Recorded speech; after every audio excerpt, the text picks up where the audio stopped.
প্রিয় শিক্ষার্থী, BBA second year, আশা করি ভালো আছো এবং এই প্যান্ডামিকের মধ্যে অনলাইনে তোমাদের পড়ালেখা ঠিকমতো চালিয়ে যাচ্ছ এবং খুব দ্রুতই তোমাদের হয়তো অনলাইনে এক্সামের ব্যবস্থা করা হবে, পরীক্ষার ব্যবস্থা করা হবে, বা ইন কোর্স বলো, টিউটোরিয়াল বলো, যেটাই বলো, তার জন্য সবসময় মানসিকভাবে প্রস্তুত থাকবে যাতে তোমরা পরীক্ষাগুলি ঠিকমতো অ্যাটেন্ড করতে পারো।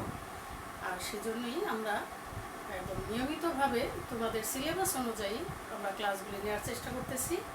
আজকে আমি তোমাদের নেব প্রিন্সিপালস অফ ফাইন্যান্স কোর্সে ইনভেস্টমেন্ট ডিসিশনের চ্যাপ্টার থেকে ক্যালকুলেশন অফ এনপিভি।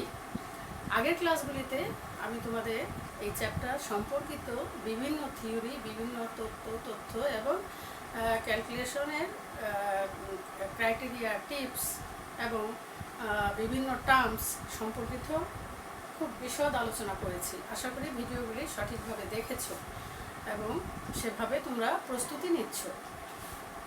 গত ক্লাসে একটা এক্সাম্পলের মাধ্যমে তোমাদের আমি একই এক্সাম্পল থেকে পেব্যাক পিরিয়ড এবং এনপিভি ক্যালকুলেশন করার চেষ্টা করেছিলাম।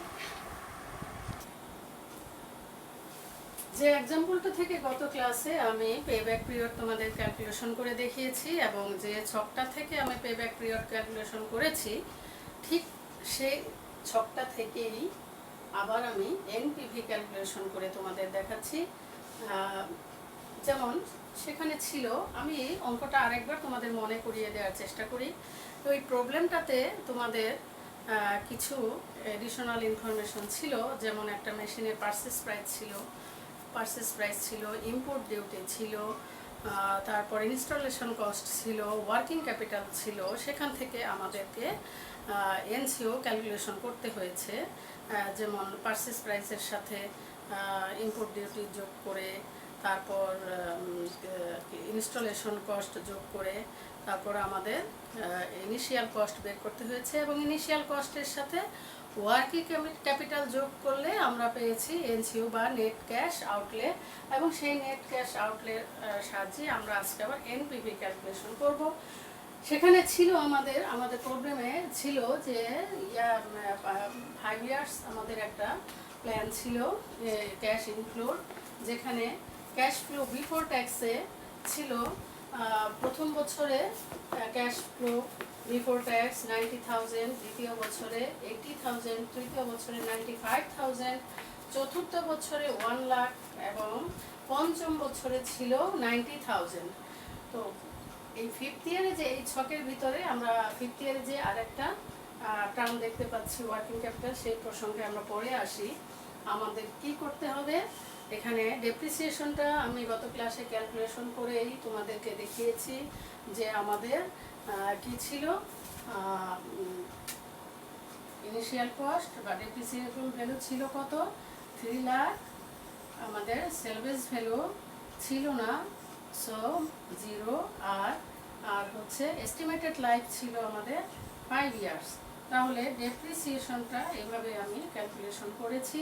পার ইয়ার ডেপ্রিসিয়েশন হচ্ছে 60,000, যেটা আমি এখানে দেখিয়েছি। পার ইয়ার ডেপ্রিসিয়েশন 60,000। এই ক্যাশ ফ্লো বিফোর ট্যাক্স থেকে আমাকে ডেপ্রিসিয়েশন মাইনাস করতে হবে। দেখো ডেপ্রিসিয়েশন এই ঘরে আমি দিয়েছি এবং সেখান থেকে মাইনাস করে কি পেয়েছি, ইবিটি, অর্থাৎ আর্নিংস বিফোর ট্যাক্স।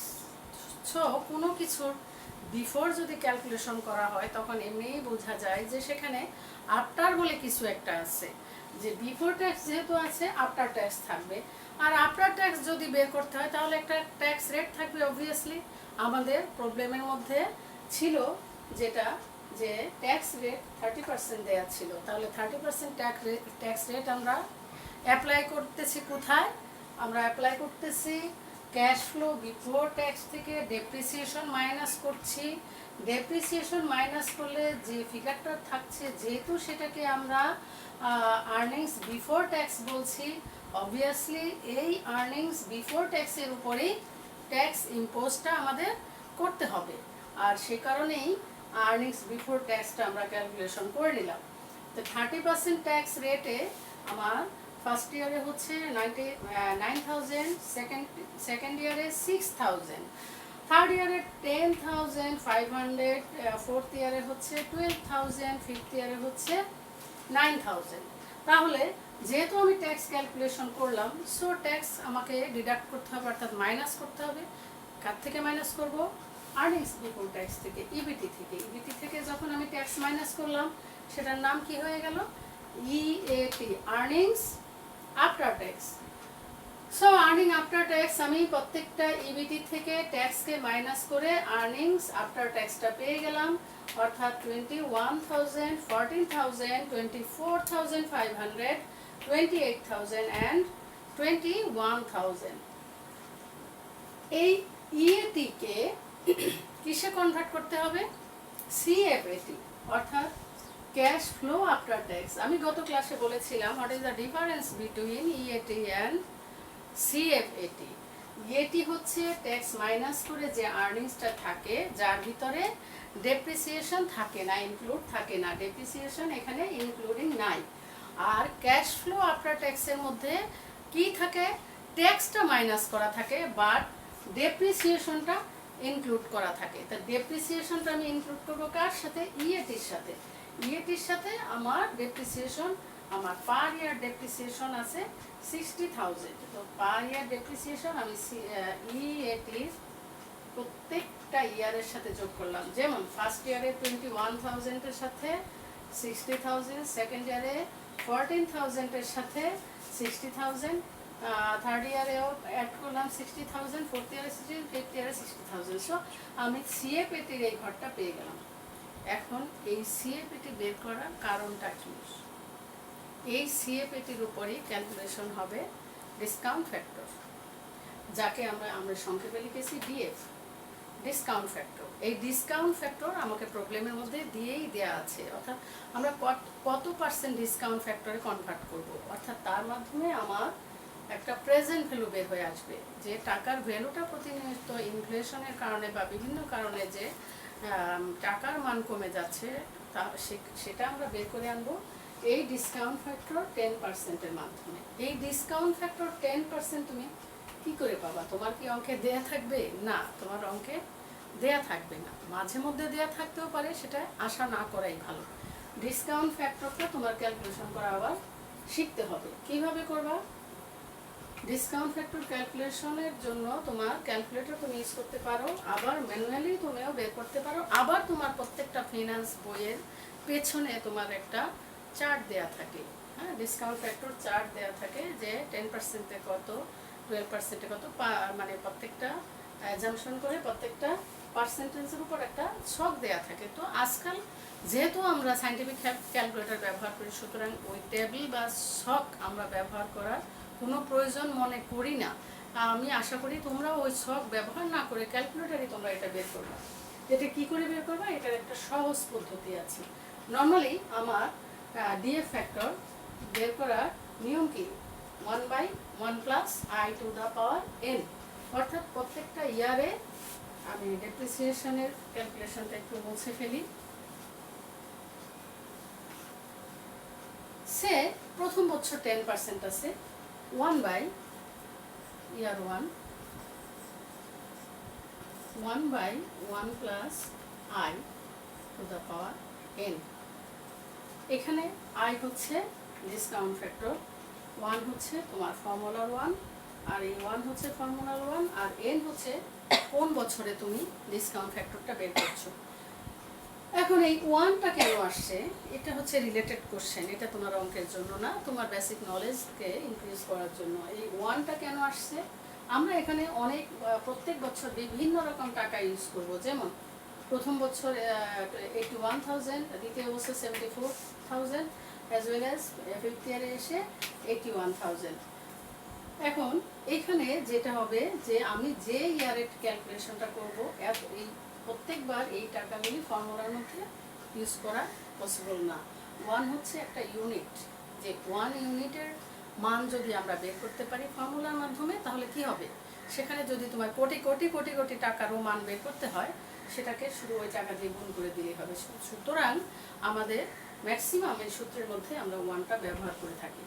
সো এই ওয়ানটা দিয়ে যদি আমি এই প্রথম বছরের জন্য আমি 10% ডিসকাউন্ট ফ্যাক্টরে প্রথম বছরের জন্য যদি আমি বের করি, তাহলে কি দাঁড়ায় দেখো, 1 ডিভাইডেড বাই 1 প্লাস আই কত 10%, এটাকে আমি 1-এ কনভার্ট করলে 0.1 বা 1-এ 0.1-এর পরে 0 দেয়া আর না দেয়া সেম থিং। যেহেতু প্রথম বছর তাহলে ইয়ার 1 পাওয়ার 1 দেয়া আর না দেয়া সেম থিং, এটা না দেয়াই দেখতে সুন্দর লাগে। এটাকে যদি তুমি ক্যালকুলেটরে ক্যালকুলেট করো তাহলে কি বের হয় দেখো, আমরা পয়েন্টের পর 3 ডিজিট রাখছি, বেশিও রাখতে পারো, কোনো প্রবলেম নাই, তবে আমরা স্ট্যান্ডার্ড একটা মিনিমাম আমরা 3 ডিজিট পয়েন্টের পরে রেখে থাকি। এখানে আসে এখানে 0.909, এটা কোন বছর, ইয়ার 1।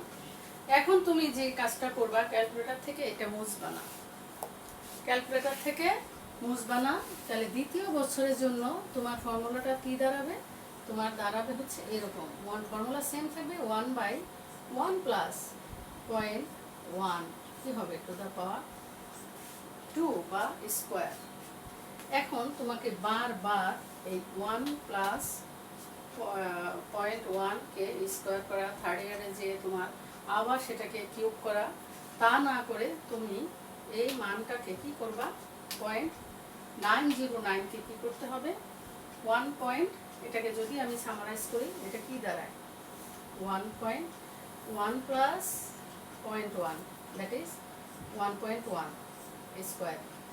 তো এই স্কোয়ার না করে এই ভ্যালুটা 0.909 ডিভাইডেড বাই 1.1 দেখো, এখনই তোমরা এটা প্র্যাকটিস করে দেখো।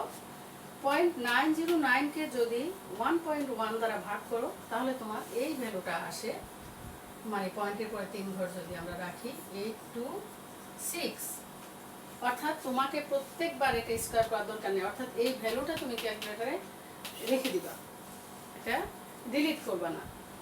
এখন থার্ড ইয়ারের এসে কি দাঁড়ায়, ঠিক একই নিয়মে তুমি যদি থার্ড ইয়ারেরটা বের করতে যাও তাহলে কি দাঁড়াবে 1/1.1 টু দ্য পাওয়ার 3, এটাই তো হয় ফর্মুলা যদি করো, বাট এটা কিন্তু আমার করার দরকার নাই, 1/1.1 টু দ্য পাওয়ার 3, তারপরে চতুর্থ বছর যে টু দ্য পাওয়ার 4, এটা করার দরকার নাই। তোমার ক্যালকুলেটরে অবভিয়াসলি সেকেন্ড ইয়ার এটা আছে, অর্থাৎ প্রথম বছরকে 0.909 কে যদি তুমি 1.1 দ্বারা ভাগ করো তাহলে পাচ্ছ কি 0.826। দ্বিতীয় বছরে যে আবার তোমার এই সূত্র করার দরকার নাই, জাস্ট দেখানোর জন্য আমি দেখালাম, এটা ক্যালকুলেটরে রেখে দিবা। রেখে দিলে কি হবে 0.826 কে আবার তুমি 1.1 দ্বারা ভাগ করবা, তাহলে আর তোমার ডিনোমিনেটরকে কিউব করার কোনো দরকার নাই। তাহলে কি হলো 0.826 ডিভাইডেড বাই 1.1, কি রিদমটা বুঝতে পেরেছো? অর্থাৎ তুমি একবার এটা করবা যে 1/1.1 হচ্ছে 0.909, দ্বিতীয়বার ওই 909 ডিভাইডেড বাই 1.1, তৃতীয়বার আবার 826 কে ডিভাইডেড বাই 1.1, চতুর্থবার যে তৃতীয়বার আমার যে রেজাল্টটা আসবে 0.751। চতুর্থবার কি করবা, এখন তুমি নিজেকে নিজে প্রশ্ন করো, যদি তুমি আমার সামনে থাকতে হয়তো বা তোমার অ্যান্সারটা আমি পেতাম। চতুর্থবার কি করবা, এই যে 0.751 কে তুমি আবার ভাগ দিবা 1.1 দ্বারা, তাহলে আমি চতুর্থ বছর কি পেয়ে যাব 0.683, এই 683 কে আবার ভাগ দিবা ডিভাইডেড বাই 0.683 ডিভাইডেড বাই 1.1, তাহলে তুমি পেয়ে যাবা 0.621। ক্লিয়ার? আমার মনে হয় বিষয়টা বুঝতে পেরেছো। তাহলে আমি সামনের দিকে আবার এগিয়ে যাচ্ছি। তাহলে আমার ডিএফ ফ্যাক্টর, ডিসকাউন্ট ফ্যাক্টর আমি পাচ্ছি, এই ঘরটা আমি পেয়ে গেলাম, এটা তো আমার কোনো কাজে লাগাতে হবে। সেটা কি কাজে লাগাতে হবে, এই সিএফ এটিকে টিভিতে কনভার্ট করতে হলে এই ডিসকাউন্ট ফ্যাক্টর দ্বারা এই ঘরটাকে গুণ করতে হবে। ডিসকাউন্ট প্রত্যেকটা ঘরকে যদি আমি গুণ করি ডিসকাউন্ট ফ্যাক্টর দ্বারা, তাহলে কি পাই,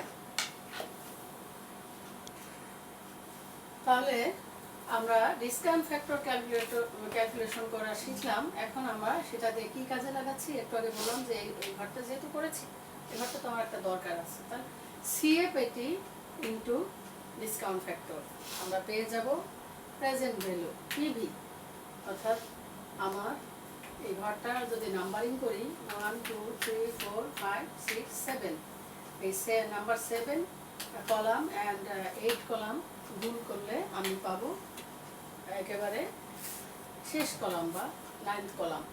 তাহলে আমরা 81,000 ইন্টু 0.909 অ্যান্ড 74,000 ইন্টু 0.826 এইভাবে প্রত্যেকটা ঘর আমরা গুণ করে যাব।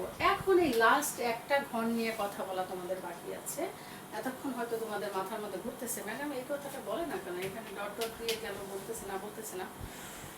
এই ঘরটা হলো আমার ওয়ার্কিং ক্যাপিটাল। এই ওয়ার্কিং ক্যাপিটাল হচ্ছে আমার একটা ক্যাশ ইনফ্লো হিসেবে আমাকে অ্যাজুম করে নিতে হবে, এবং সেটা ক্যাশ ইনফ্লো হিসেবে দেখাবো কবে দেখাবো, লাস্ট ইয়ার, প্রজেক্টের লাস্ট ইয়ার, অর্থাৎ প্রজেক্ট লাইফের যে ইয়ারটা আছে, আমার এস্টিমেটেড লাইফ হলো 5 ইয়ার্স, এই প্রজেক্টের এস্টিমেটেড লাইফ হচ্ছে 5 ইয়ার্স। সুতরাং এই পঞ্চম বছরে ফিফথ ইয়ারে যে আমার ওয়ার্কিং ক্যাপিটালটাকে দেখাইতে হবে সিএফএটির ঘরে। এখানে আর কোনো ঘরে এটার কোনো প্রভাব নাই, কারণ এই ওয়ার্কিং ক্যাপিটালের উপরে কোনো ডেপ্রিসিয়েশন হবে না, কোনো ট্যাক্স হবে না। সুতরাং একবারে এই ওয়ার্কিং ক্যাপিটালটা চলে যাবে কোথায়, সিএফএটি। তোমরা জানো এই ঘরটার আরেকটা নাম আছে NCB, net cash benefit and cash flow after tax, একই কথা। তাহলে এই ফিফথ ইয়ারে যে আমি ওয়ার্কিং ক্যাপিটালটা দেখাবো, অ্যাজ ওয়েল এজ সেলভেজ ভ্যালু থাকলেও এই ঘরেই আমি দেখাতাম, অর্থাৎ তখন দুটো যোগ করে যেত। এই অঙ্কটার মধ্যে সেলভেজ ভ্যালু নাই, আমি বলে দিচ্ছি তোমরা প্র্যাকটিস করার সময়। যদি সেলভেজ ভ্যালু এখানে সেলভেজ ভ্যালু 20,000 থাকতো, তাহলে আমার এই ঘরে একবারে ফিফথ ইয়ারে আবারও ফিফথ ইয়ারে 60,000 আর 20,000 মিলে কত হতো, 80,000 এখানে আমি দিতাম।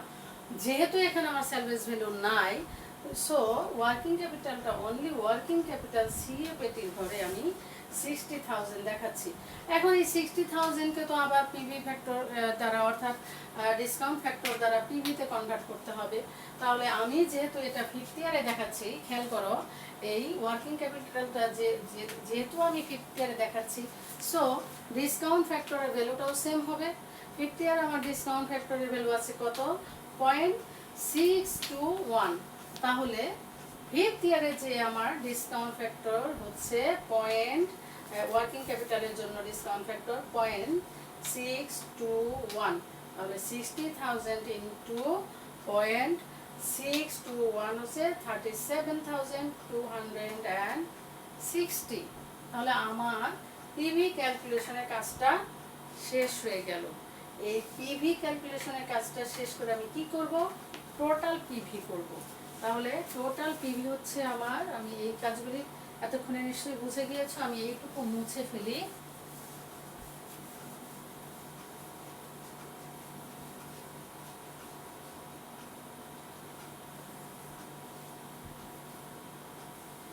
তাহলে আমার টোটাল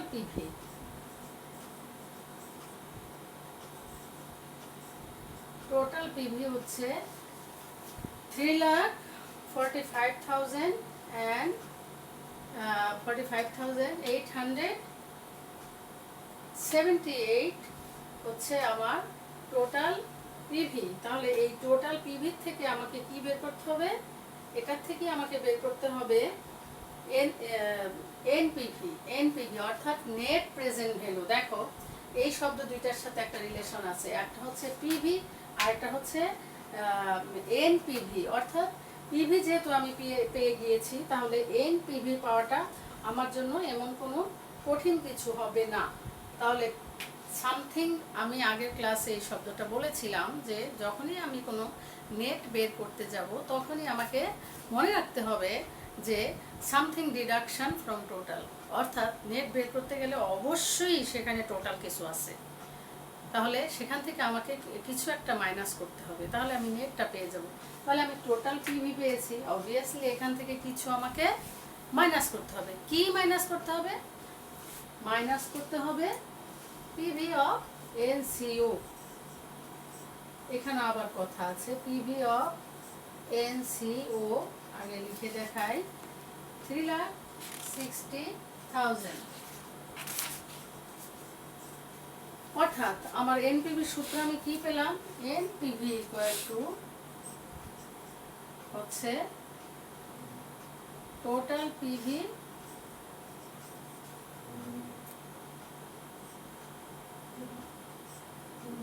অফ সিএফএটি, সিএফএটির যে পিভিটা সেটা থেকে কি করতে হবে, মাইনাস পিভি অফ এনসিইউ। এই হচ্ছে আমার সূত্র, যে total present value of CFAT, CFAT present value থেকে যখন এনসিইউ প্রেজেন্ট ভ্যালু মাইনাস করব, দেন আমি পেয়ে যাব, কি পেয়ে যাব, এটা যদি আমি এখানেই করি তাহলে এটা মাইনাস, তাহলে পেয়ে যাচ্ছি কত, এটা আমার মাইনাস ফিগার চলে আসতেছে 360 থেকে যদি আমি এটা মাইনাস করি তাহলে আমার মাইনাস ফিগার আসে, কত আসে,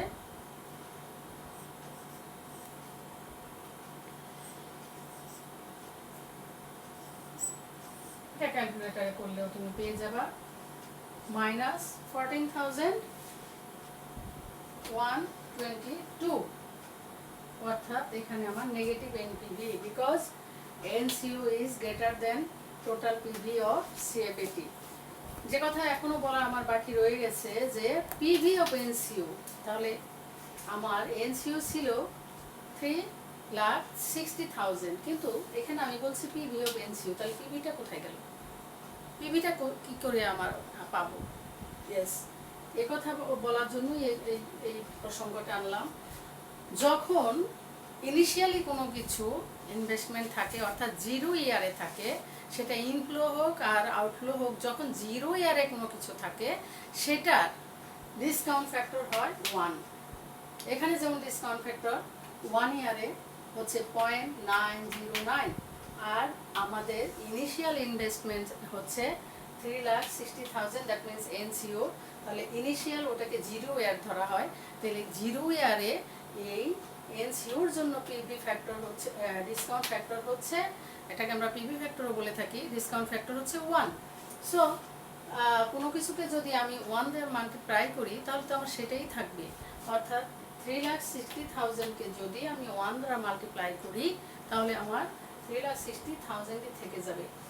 তারপরেও কথা থাকে, যে প্রশ্নটা তোমাদের মনে এখনো হয়তো আসেও নাই, কিন্তু যেহেতু আমার মনে আসছে সেটা তোমাকে আমার জানাতে হবে। তাহলে এই পিভি শব্দটা কেন আসলো, কি দরকার?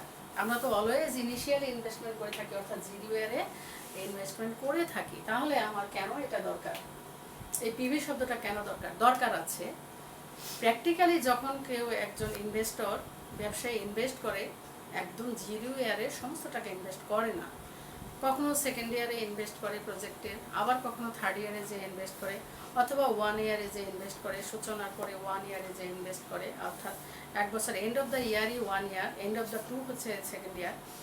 সো যখন দ্বিতীয় বছর ইনভেস্ট করবে, অর্থাৎ 1 ইয়ারে ইনভেস্ট করবে, and of the year invest করবে, তখন কিন্তু এক বছরে পিভি ফ্যাক্টর দ্বারা এনসিইউকে গুণ করে নিতে হবে, যে অংশটা সে মনে করো এখানে আবার সে 1 লাখ টাকা দ্বিতীয় বছরে যে ইয়ার 2তে যে ইনভেস্ট করলো, তখন কিন্তু তাকে দ্বিতীয় বছরে পিভি ফ্যাক্টর বা ডিসকাউন্ট ফ্যাক্টর 0.826 দ্বারা গুণ করে সেই টাকা ইনিশিয়াল ইনভেস্টমেন্টের সাথে যোগ করে এনসিইউটা বের করতে হতো। ক্লিয়ার? আমি আবার বলছি, ইনভেস্টমেন্ট সাধারণত আমরা জিরো ইয়ারে করি বলে আমাদের net cash outlay and PV of NCU একই থাকে, কিন্তু যদি আমি 1 বছর পরে ইনভেস্ট আবার করি তাহলে প্রথম বছরে ডিসকাউন্ট ফ্যাক্টর দ্বারা সেটাকে গুণ করে পিভিতে কনভার্ট করে নিতে হবে, বা সেকেন্ড ইয়ারে করলে দ্বিতীয় বছরের পিভি ফ্যাক্টর বা ডিসকাউন্ট ফ্যাক্টর দ্বারা গুণ করে সেটাকে আবার পিভিতে কনভার্ট করে নিয়ে সেই NCU, PV of NCU minus করে আমাদের কী বের করতে হবে, এনপিভি। তাহলে এই টাকাটা আমি কি পেলাম, এনপিভি। এখান থেকে বোঝা যাচ্ছে যে প্রজেক্টে ইনভেস্ট করলেই যে লাভ হবে এমন কিন্তু না, কারণ হচ্ছে এখানে আমার নেগেটিভ এনপিভি আসছে, দ্যাট মিনস 5ম বছর পরে এই প্রজেক্ট থেকে আমার লস হবে, প্রফিট হবে না। সো তোমাকে যদি ডিসিশন মেকিংয়ে আসতে হয় কি বলতে হবে, যে এটা হচ্ছে losing concern project, so project is not accepted, অর্থাৎ এই প্রকল্পটা আমরা গ্রহণ করব না যেহেতু নেগেটিভ আসছে। আবার যদি দুইটা প্রকল্প তোমার থাকে, দুইটা প্রকল্পের মধ্যে দুটোই মনে করো পজিটিভ আসছে, তাহলে যেই প্রকল্পের পজিটিভ ভ্যালুটা বেশি হবে সেটা হবে অ্যাকসেপ্টেড, আর যেই প্রকল্পের পজিটিভ ভ্যালুটা ছোট হবে সেটা হবে রিজেক্টেড। অথবা যেটা পজিটিভ আসবে সেটা অ্যাকসেপ্টেড আর নেগেটিভ আসলে রিজেক্টেড। এখন প্রশ্ন হলো দুটোই যদি নেগেটিভ আসে তখন কি করবা? সে এখানে এই প্রজেক্টে আছে 14,120 মাইনাস এনপিভি, আর একটা প্রজেক্টে আসলো 10,000, অনলি 10,000। তখন তুমি কি করবা? এই দুইটা প্রকল্পের মধ্যে কোনটা গ্রহণ করবা? কেউ কেউ হয়তো বলবা যেটা নেগেটিভ কম সেটা। ঘটনা কি তাই? তোমার লস হবে জানলেও কম লস বেশি লস, কোনো লসকে তুমি অ্যালাউ করবা? প্রশ্নই উঠে না। যখন দুটো প্রজেক্টই নেগেটিভ আসবে আমার দুটো প্রজেক্টই রিজেক্টেড হবে। কোনো নেগেটিভ প্রজেক্ট আমরা জেনে শুনে সেটাকে অ্যালাউ করবো না বা অ্যাকসেপ্ট করবো না।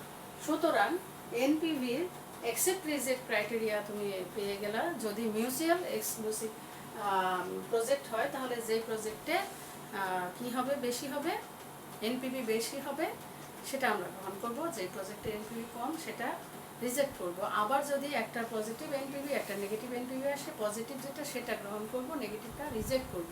আবার যদি দুটোই নেগেটিভ এনপিভি আসে তাহলে কি করব? আমরা সেই নেগেটিভ দুটোই আমরা রিজেক্ট করে দিব। তাহলে আমরা কোনো একটা প্রজেক্ট থেকে ক্যাশ ইনফ্লো থেকে, ক্যাশ আউটফ্লো থেকে ডিসকাউন্ট ফ্যাক্টর ইউজ করে কিভাবে এনপিভি বের করব, নেট প্রেজেন্ট ভ্যালু বের করব সেটা এতক্ষণে শিখে গেলাম। আশা করি এই ক্লাসটা তোমরা মনোযোগ দিয়ে দেখেছো এবং বুঝতে পেরেছো। যদি কোথাও কোনো প্রবলেম থাকে আশা করি এই কমেন্টে যদি তোমাদের প্রবলেমগুলি লিখো তাহলে আমি তোমাদের উত্তর দিতে চেষ্টা করব। ইভেন দো যদি তোমরা আমাকে ফোনও করো, ঢাকা কলেজের স্টুডেন্টরা, সেকেন্ড ইয়ারের স্টুডেন্টরা যদি কোনো প্রবলেম নিয়ে ফোনও করো, আমি চেষ্টা করব তোমাদের সেই প্রবলেমে উত্তর দিতে। আর আগামী ক্লাসে আমি তোমাদের আইআরআর ক্যালকুলেশন দেখাবো। IRR means internal rate of return. সে পর্যন্ত ভালো থাকো, সুস্থ থাকো, আল্লাহ হাফেজ।